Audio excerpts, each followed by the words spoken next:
Lífland hefur allt sem þarf fyrir þarfasta þjónin og þig.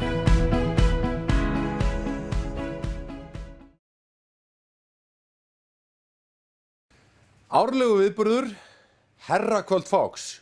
Og nú þurfa menn að taka því saman í andlitinu og gleyma því sem gerðist á síðasta kvöldi. Og þetta 11. október, hún heitir bara ekki næsthelgjöldu þannastu. Og það hefur verið veislustjóra vandamál svona í gegnum tíðina. Það hafa menn svona kannski aðeins feilað og ég veit eina konu, ónefnda Helgu Brögu, sem fór nú hálf grátandi undan hestamönnum. En við ákváðum í þetta skipti, Fáksmenn, að stíla á það að taka eitt forlambar út úr stíunni, láta hann standa beinstífan allt kvöldið og hann nú ekki á síðri endanum. Gísli Einarsson, skemmtikraftur, stórmeistari og sjónvarpsmaður, við skulum kíkja á hann hérna, hann bara með fólanum. Gísli, hvað segirðu? Gott. Er það ekki? Jú, þetta verður alvöru. Þetta verður alvöru. Sko, það oft talað það á herrakvöldu Fáks, þetta séu erfitt krát. Ertu klár í þetta?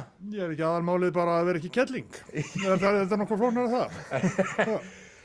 Ég heyrði af því að þú hefði stundað nám á Bifröstur hans í mörgum árum.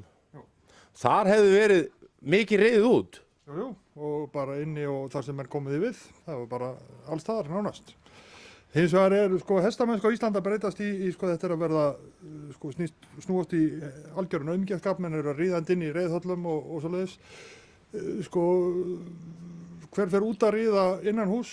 Mér finnst reyndar ágætt að ríða inni og þægilega undirlagi, en ef menn ætla stunda útreiðar, þá eiga menn að gera það kallmannarhátt úti í ofsaveðri og með grílukerti í skegginu og nefnir, býtu, rólegur.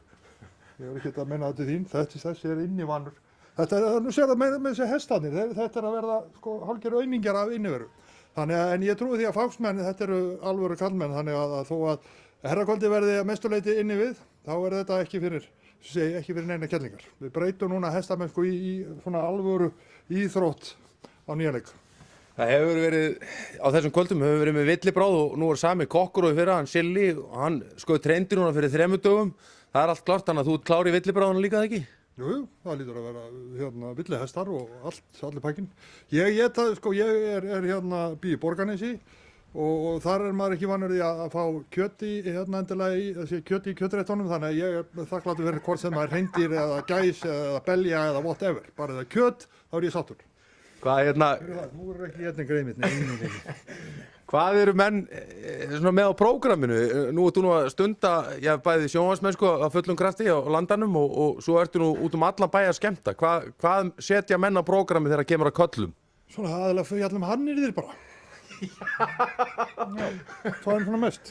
Þannig að það máli bara afgreitt? Já, það er svona verður prógrammi, kemur til með að byggjast mest upp á svona bróteringum og svona fjallum hannyrðir á ýmsan hátt. Takk fyrir þetta Gísli og við sjáumst á Karlakvöldi Fáks sem er 11. núna þessa mánaðar, október. Við hlökkum til að sjá okkur, sami kokkur og í fyrra, menn töluðu sérstaklega að maturinn væri góður og ég get alveg lofað ykkur því að það verður ekkert vandamál með veislustjóran.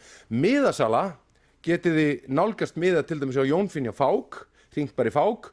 Og svo eru fleiri nefndarmenn með miða, Hjörtur Bergstad formaður, ég er með miða, Guðni bakari. Það er að gera að fara í bakari og Guðna og kaupa miða. Það eru nokkrir á prentarinn og það eru fullt af mönnum. Þannig að bara mæta og engan aumingiskap eins og Gísli segir. Nú ætlum við að breyta þessu í alvöru hestamennsku og kallmennsku. Og Tómas Steinmann. Já, Tómas Steinmann. Lífland hefur allt sem þarf fyrir þarfasta þjónin og þig.